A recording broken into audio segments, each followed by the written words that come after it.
Alice in Wonderland, Chapter 1, by Lewis Carroll.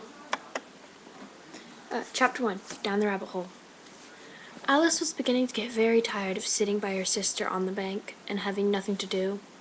Once or twice she had peeped into the book her sister was reading, but it had no pictures or conversations in it. And what is the use of a book, thought Alice, without pictures or conversation?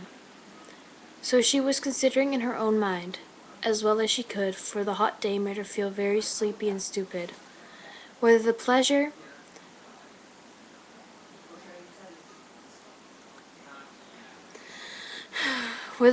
of making a daisy chain would be worth the trouble of getting up and picking the daisies, when suddenly a white rabbit with pink eyes ran close by her.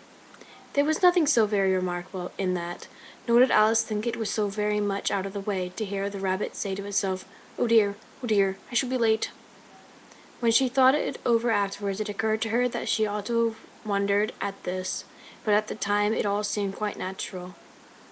But when the rabbit actually took a watch out of its waistcoat pocket and looked at it and then hurried on, Alice started to her feet.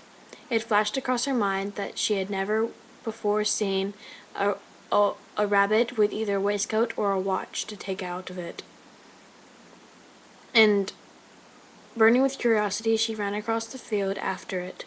Fortunately, was just in time to see it pop down a large rabbit hole under the hedge. In another moment, down went Alice after it, never once considering how in the world she was going to get out again. The rabbit hole went straight on like a tunnel for some way, and then dipped suddenly down, so suddenly that Alice had no moment to think about stopping herself before she found herself falling down a very deep well. Either it was a very deep well, or she fell very slowly, for she had plenty of time as she went down to look out about her and wonder what was going to happen next. First she tried to look down and make out what she was coming to, but it was too dark to see anything. Then she looked at the sides of the wall and noticed that they were filled with cupboards and bookshelves. Here and there she saw maps and pictures hung upon pegs.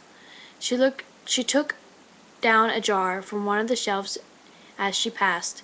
It was labeled orange marmalade, but to her great disappointment it was empty. She did not like to drop the jar for the fear of killing somebody, so managed to put it into one of the cupboards as she fell past.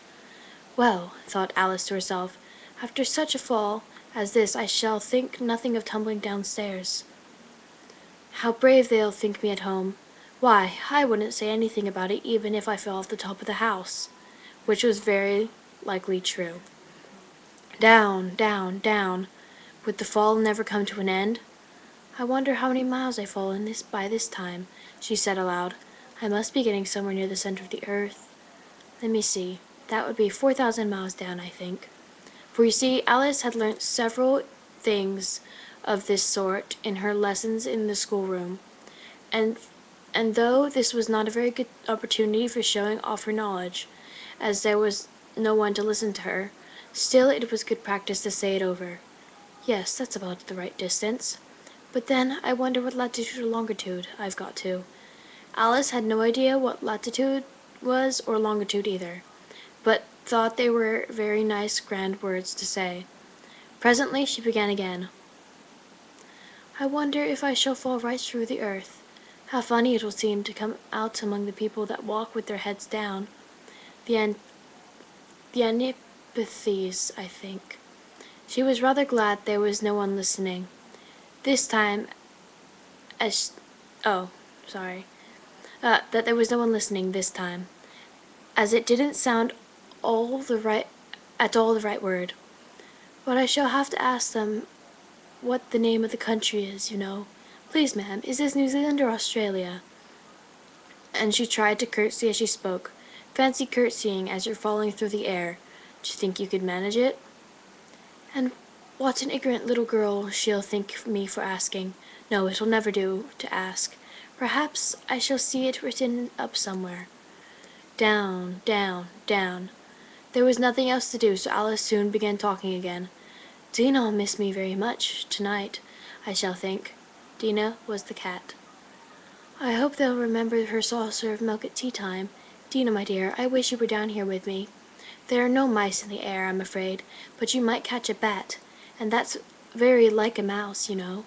But do cats eat bats, I wonder?" And here Alice began to get rather sleepy, and went on saying to herself in a dreamy sort of way, "Do cats eat bats?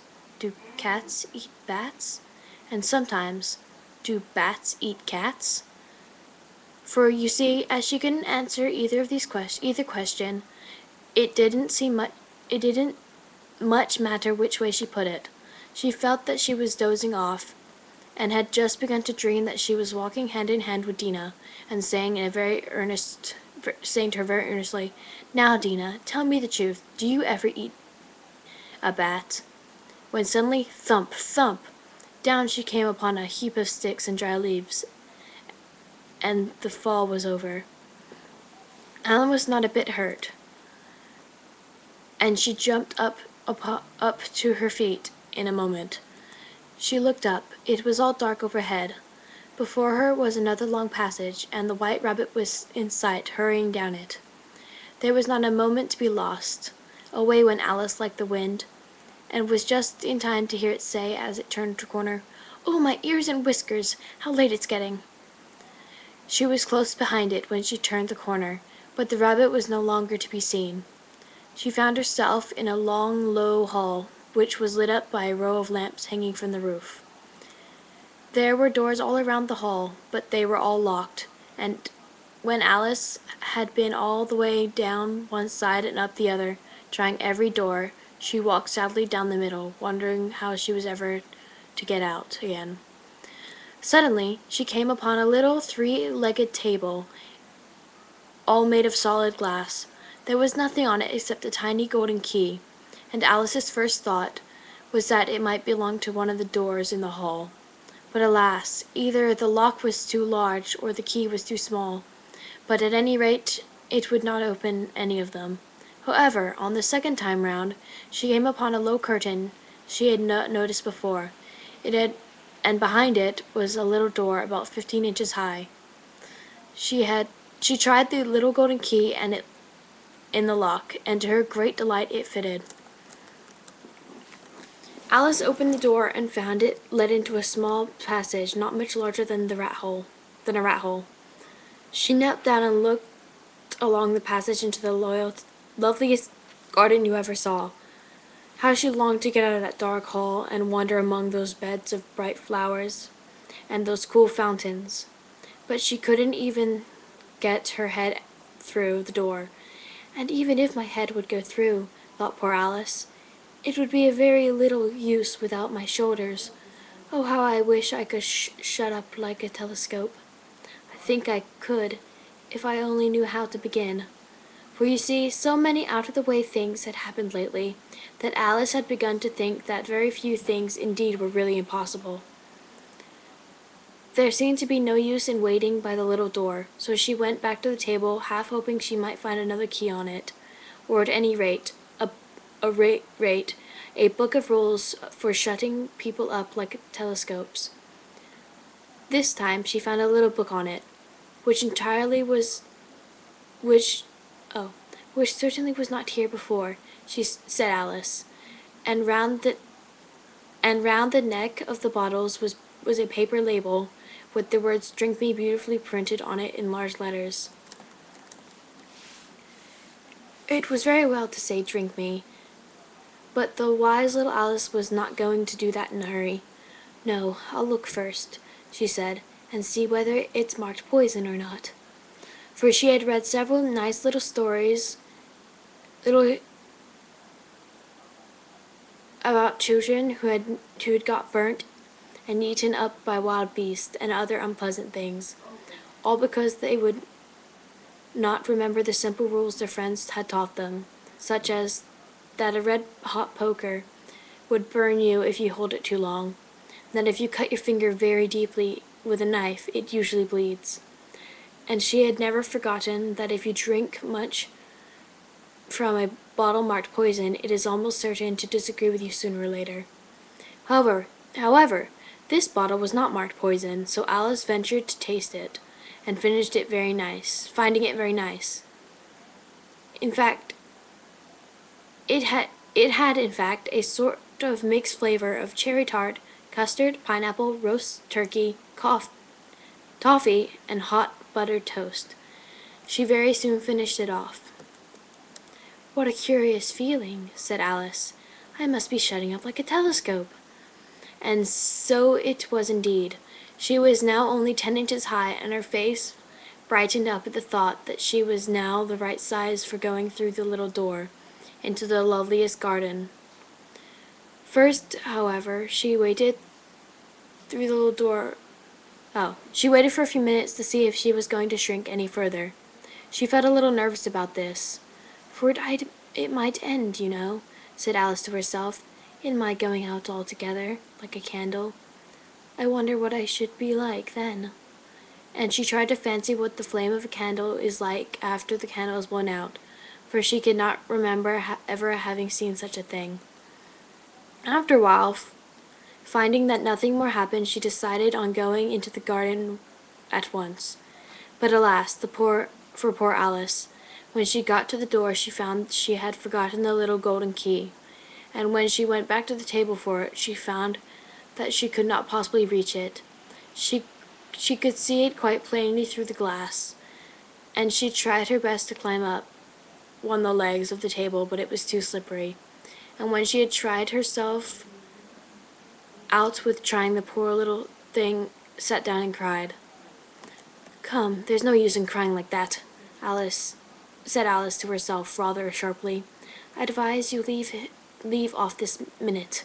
She generally gave herself very good advice, though she very seldom followed it, and sometimes she scolded herself so severely as to bring tears into her eyes.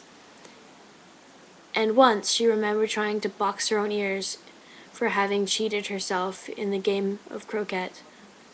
She was playing against herself, for the curious child was very fond of pretending to be two people. But it's no use now, thought poor Alice, to pretend to be two people. Why, there's hardly enough of me left to make one respectable person. Soon her eyes fell on a little glass box which was lying under the table. She opened it and found a very small cake, on which the words "Eat me" were beautifully marked in currants. "Well, I'll eat it," said Alice, "and if I grow smaller, I can creep under the door. So either way I'll get into the garden, and I don't care which happens." She ate a little bit and said anxiously to herself, "Which way? Which way?" holding her hand on the top of her head to feel which way she was growing, and she was quite surprised to find that she remained the same size. To be sure, this generally happens when one eats cake, but Alice had got so much into the way of expecting nothing but out of the way things to happen that it seemed quite dull and stupid for life to go on in the common way. So she set to work, and very soon she finished off the cake. That's chapter 1. I'll post chapter 2 maybe later. If you like this, comment, review, like, so I know to put it again. And yeah, thank you.